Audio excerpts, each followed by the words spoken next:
ఈరోజు ఖమ్మంలో ఓయాసిస్లో రైతుల సేంద్రియ వ్యవసాయం మీద మంచి కార్యక్రమం ఒకటి అరేంజ్ చేశారు.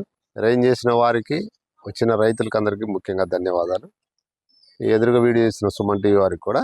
సేంద్రియ వ్యవసాయం అంటే ఎక్కడో ఫెర్టిలైజరు ఫెర్టిసైడ్స్ ఎక్కడో పండించేది కాకుండా మన ఇంట్లో ఉన్న ఆవు ప్రతిదీ ఉపయోగపడేది. దాని నుంచి వచ్చే ఆక్సిజన్ కానీ, అవి మూత్రం కానీ, ఎరువు పెండ కానీ వాటిని ఉపయోగించి ఈ ప్రకృతి పంటలకి వేస్తే అక్కడ నుంచి వచ్చేది.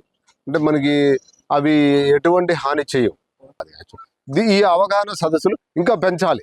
దీన్ని ఓ గవర్నమెంట్ పెద్ద మోటివేషన్గా తీసుకొని ఇంకా అన్ని చోట్ల కలిపేయాలి. ఇది ఇది ఇక్కడ నుంచి మొదలైంది. ఈరోజు రేపు ఓ సర్దార్ పటేల్ స్టేడియం లాంటి సినీ హీరో వస్తే జనాలు ఏకపడుతున్నారు చూసావా? అట్లా రైతు సదస్సు అంటే అసలు మనం మాకు టోకెన్లు దొరికితే లేదా, ఏదో ఒక దీపోత్సవ కార్యక్రమం ఉంటే వస్తుందా లేదా అనేది పెద్దగా వస్తుంది.